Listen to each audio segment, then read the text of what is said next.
Welcome to this Studio 5 special presentation. We're going behind the scenes of Kevin Costner's Horizon at American Saga. The film imagines and reimagines the Old West before and after the Civil War. See how the saga unfolds through the eyes of the cast.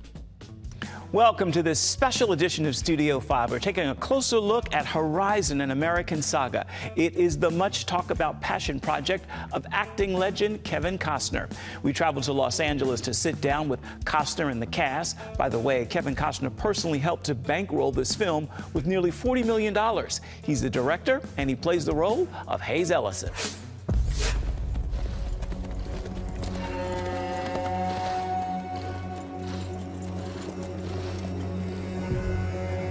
Ain't from here. Something you want to say? I will tell you this. In these territories, men will come try you. They will take from you until you are wiped clean from this land. I'm just saying that's something you might want to keep in mind. You and I are standing guard in one of the last great open spaces. That looks like a promising place. The place I might be able to see myself. You just got to keep going. 4 chapters. The first one 3 hours long. No, it's not. It's 251. Okay, we'll take Stop 251. And this has been in your brain since at least 1988. Yeah. To be so massive, take me back to the germination, if you will. It Yeah. had to start small. It What was happened? 2 guys.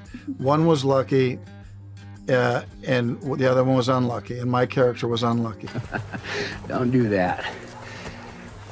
I will roll your head right back down to your friends. You think?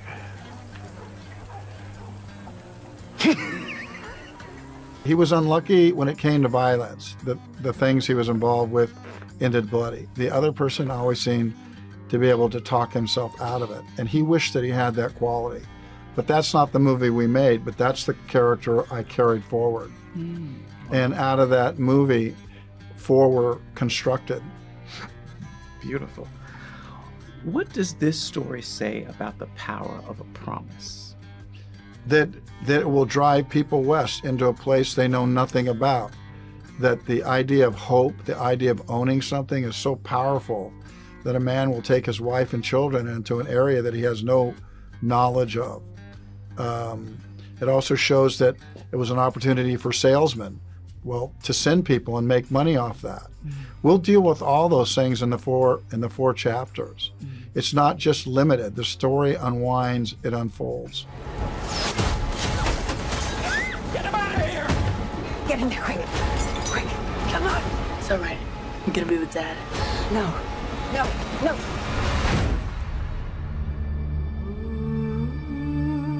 Were you conscious and working hard to make sure this was diverse? That's one of the things I was surprised when sitting down to see, like, just well, how diverse. I don't work that hard at that. I cast Whitney in Bodyguard. It was for a white singer. Yeah. So I did a movie called Black or White because I wanted to show a version of racism that I've seen. So I don't over try. I have the first mayor of Horizon is going to be an African American.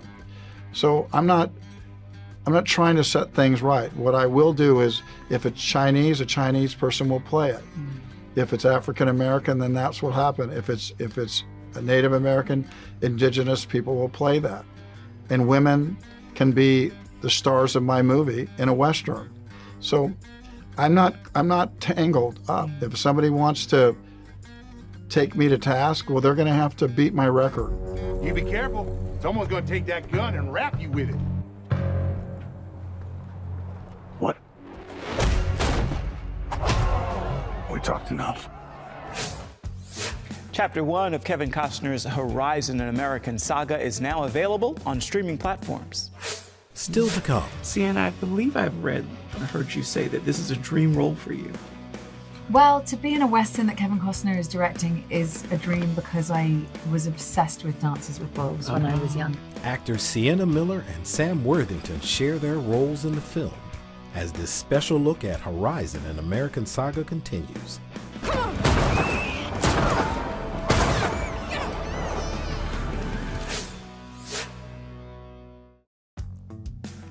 Welcome back to this special edition of Studio 5. We're talking to the creators and cast of Horizon, an American Saga. That includes actors Sam Worthington and Sienna Miller. You just have to stand at the river, and you can see what the men and the women up there see. That's what drove us across the ocean to this country in the first place. Hope. Lieutenant, there's no reason for you to stay here. And here you are. Let's begin with the relationship between your characters. How would you both describe the relationship between Francis and Trent? I looked at it as they were star-crossed. That's how I looked at it, in the sense that their lives kind of came at each other from trying situations, especially in the case of Sienna's character. And they, in a weird way, need each other, but are at a time when they may not be able to realize that fully. I think she sees very quickly that, he's the first person she sees when she's saved from a really bad situation, and I think she senses the goodness in that character.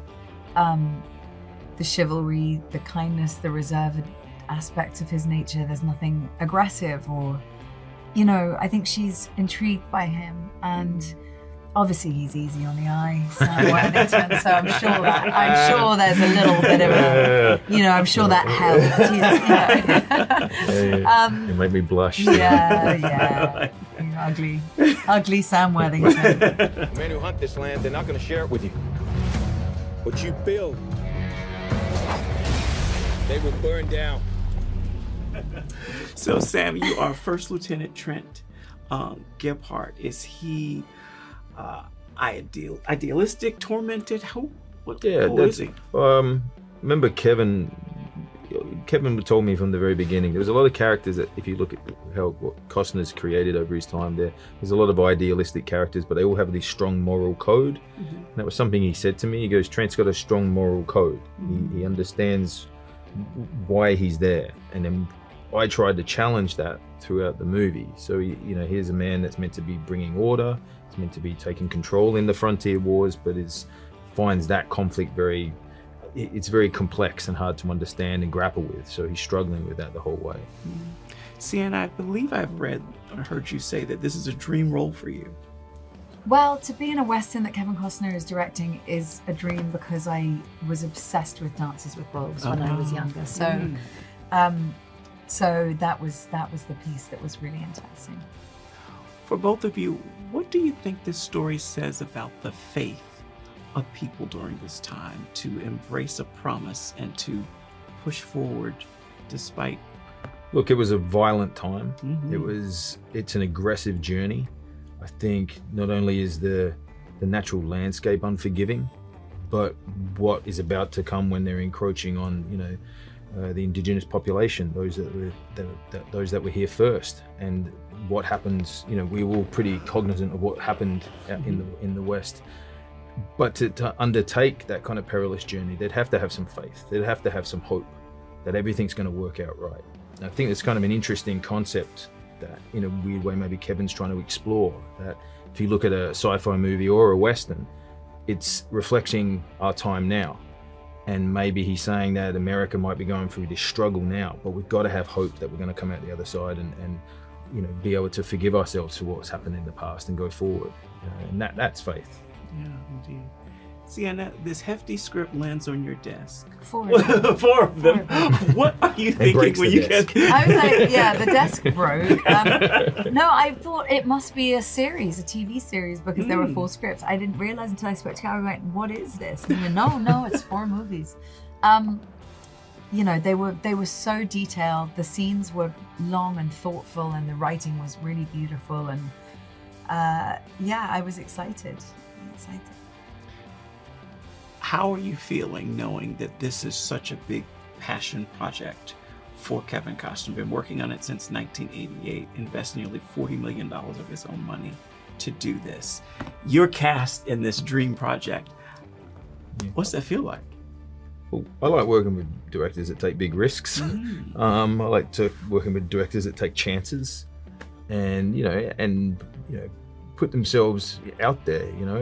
It's an interesting thing, because making a movie is hard. You don't know if that audience if you're going to reach an audience. And I think Kevin just tells the stories that he wants to tell, that he feels that compelled to tell. And this one, as you said, has been with him for 30 years. It's a lot like the voice in Field of Dreams, if you build it, they will come. I think it's kind of haunted him, and now he gets to present it, and hopefully it connects. Yeah, there's something so admirable about sacrificing, yourself for the sake of your art. I don't care what anybody says. Like, that is a noble act, and I respect it deeply. I think he loves making movies. He loves telling stories at whatever cost, and that's really inspiring. There's no army of this earth that's going to stop those wagons coming, little as they're wanted. So I guess you'd like to explain that to the indigenous? I know. Sienna Miller's entertainment career started as a model before her breakout into acting. Sam Worthington is well known for his role as Jake Sully in Avatar films. Ahead, our Studio 5 special coverage of Horizon and American Saga continues. We sit down with Luke Wilson, Ella Hunt, and Isabel Furman.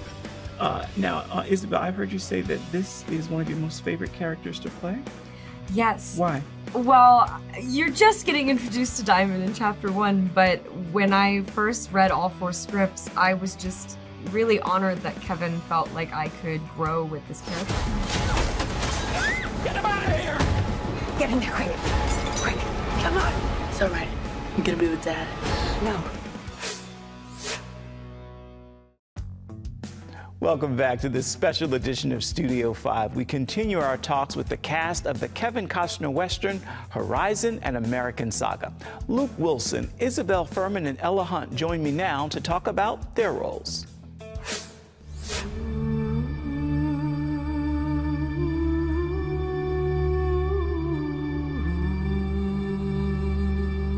All I'm trying to do is get as many of us as I can, as far as I can. If you could just, who your character is and how you best describe him. We can start with Luke. You're Matthew. I play Matthew Van Weyden, the captain of the wagon train. He's got kind of an interesting job because he's been elected to this position, but he doesn't necessarily want it. But very simply, he's just trying to get, all these pioneers and settlers, across from Western Kansas to this, town in Arizona that may or may not exist. Yeah. I play Diamond Kittredge. She's one of 3 sisters who's been dragged by her father, played by none other than Will Patton, across the West to this hopeful dream of, the perfect life out in the West. And she's definitely a woman ahead of her time, very rebellious, and starts to realize that she may want something different for herself than what her dad has set out for her. Yeah. I play Juliet, who is an English woman traveling west with her husband Hugh. They are traveling towards this dream of a life, and they are naive about what their journey might entail.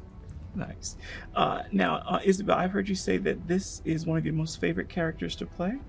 Yes. Why? Well, you're just getting introduced to Diamond in Chapter 1, but when I first read all 4 scripts, I was just really honored that Kevin felt like I could grow with this character so much. I mean, the saga spans 15 years, and we really have planted a lot of Easter eggs in Chapter 1 and Chapter 2, but what's different about Diamond is that her journey west is what shapes the woman that she grows into and becomes. And so it's been really incredibly difficult and fun to play a young woman who is forming her opinion and view on the world at a time like this, and how that shapes, the world that she starts to build and the town she starts to build. And I think that that's just going to be definitely a big payoff for audiences as they continue to grow with these characters. And I think a lot of all the characters have their own journeys, but I really feel very grateful that Kevin trusted me with Diamond. I mean, she's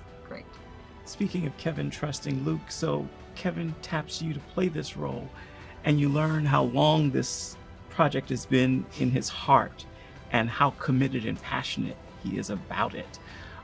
What does that do to you when accepting the role? Yeah, it means a lot to me. And at the time, I didn't know that he'd first had the idea in 1988. but knowing that it was going to be 4 parts, and knowing that, you know, he did tell me that the day he hired me that, you know, he'd put a lot of his own money up for it. So, you know, for me, that just makes me want to say, hey, whatever you need, you got it. And I think we all had that feeling with Kevin, where we just realized he had so much going on. You just want to get your assignment and deliver the goods, and hopefully more than he even saw on the page, to give him more than he could expect. For the women in the room, what does this story say about the role of women? They're very pronounced in this story. What do you think it says? I think Kevin is sort of an archivist who has been collecting over the last 20, 30 years the unsung stories of this time. He is like truly fascinated with this time. And me and Isabel both had a wonderful time reading diaries of the women on the Oregon Trail. You can find them online. They're amazing.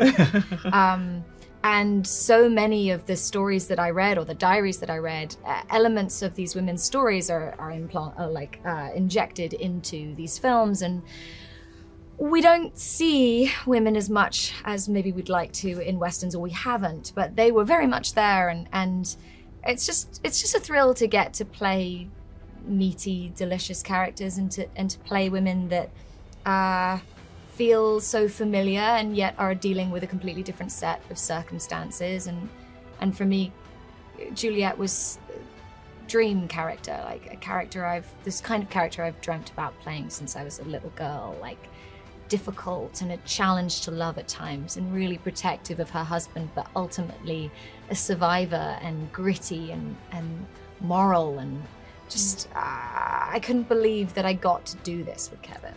There's also a really cool element to our characters, is that, you know, the women in the film are all stand out in such fierce ways, but our characters really have such an interaction and a bond with each other, and we really both inform each other's growth. Exactly, and that has been really cool to see as we've been, you know, getting to see movie 2, is that, you know, that plays in such a beautiful way, and it starts in movie 1. And so I'm really excited for people to see this whole saga and what Kevin has created for these women.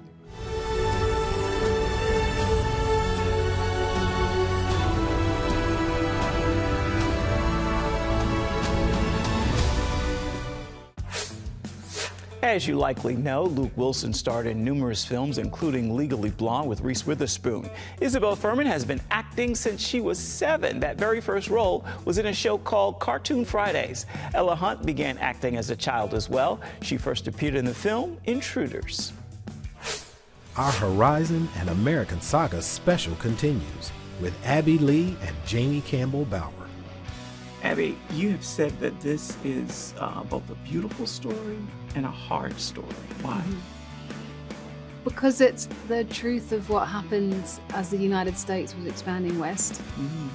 Beautiful in the sense that it was a lot of people during that time were just trying to find a home, to have some freedom. Welcome back. Our Studio 5 Horizon American Saga special continues now with Jamie Campbell Bower and Abby Lee. Just so happens the little rabbit we've been hunting went to ground down here. Yeah. You smart not to ask any more about it. Something you want to say? Who is Caleb Sykes? Is he crazy? Who is he? He's crazy. Caleb is the older brother of a family who are, I mean, probably the meanest, toughest people in this film, I'd say. They go through a journey with Ellen, and she, you know, we have a debt to score. You know, we really do, and a debt to settle, rather. So, yeah, we're gonna come and just ruin your life for a minute, wherever we are. He's a very damaged kid, and has grown up in a very sort of brutal home environment, is kind of where I got to with it. Wow. Between him and me, we got a good part of it. You know, I think it's fine. You know, you'd still write home and send money. I think it shows character. Abby, you have said that this is both a beautiful story and a hard story. Why? Because it's the truth of what happened as the United States was expanding west. Beautiful in the sense that it was a lot of people during that time were just trying to find a home, to have some freedom, to gain some independence. And yet in doing that, they were tearing away the homes of people who had been inhabiting it for a very long time. And so I find that it's not as clear as it just being this evil story. It is the truth of human resilience, of people trying to hold on to their home and people trying to find a home. And they're all led to this very desperate place, which becomes quite brutal. And yet because we're human, everyone has a heart. Yeah.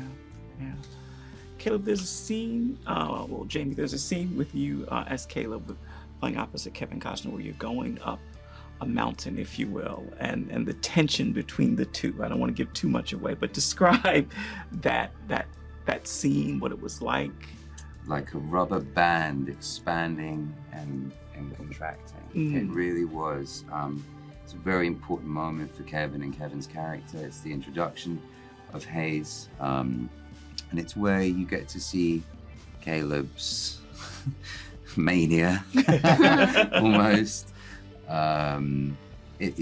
What I love about that scene and what I love about working with Kevin is the subtlety in both the words and the power dynamic between those two characters, but then also the physicality as well, you know, just one character takes the foreground and all of a sudden the other's slightly higher in the background, and therefore, it's just constantly shifting, and that's what builds that tension, as well as us genuinely feeling that too. You know, we really did feel that. There were these real moments of electricity of like, oh yeah, come on, let's go.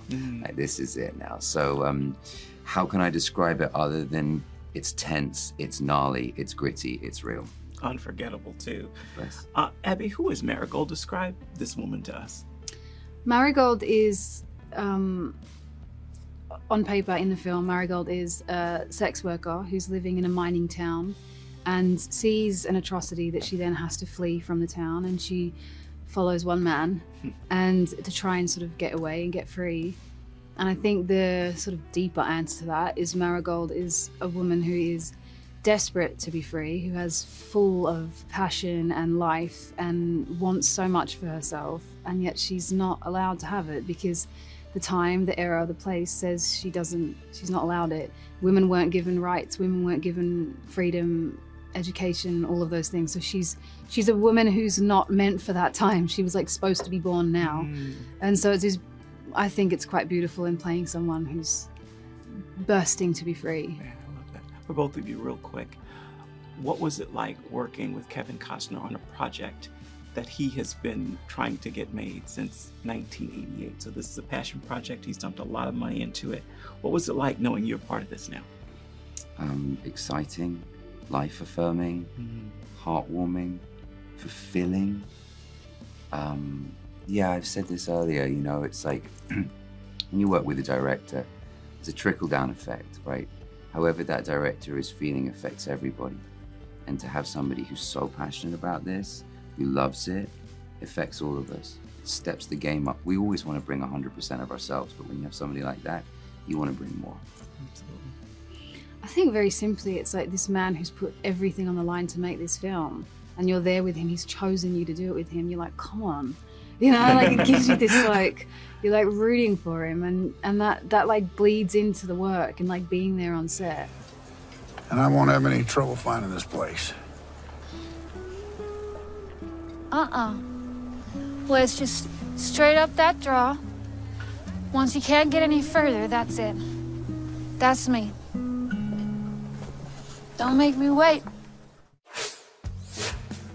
Jamie Campbell Bower is also a model and singer, and Abby Lee has worked extensively in the fashion scene as a model as well. We've got a few moments left in our show. Let's give the final word to Kevin Costner. You invested a lot of money in this yourself. I imagine you had to have a conversation with your children about this My children investment. had a conversation with me. Wow, what happened? And wanted me to pursue my dream, and they said, we don't care as long as you're happy. It says a lot about who they were. I had a pile of some things that I never thought that I would have. I wasn't able to make my dream. They came to me and they said, we don't need those things. We've had enough. And that just made me want to work harder. But they understand that my dreams are just as important or more important sometimes than hanging on to something because I'm afraid to lose it. Kevin Costner, thank you. That is a great final word for this edition of Studio 5 and this week's look at uplifting entertainment. Until next time, make time to uplift someone around you and then come on back and see where Studio 5 takes you next week. Bye-bye. Thank you for watching.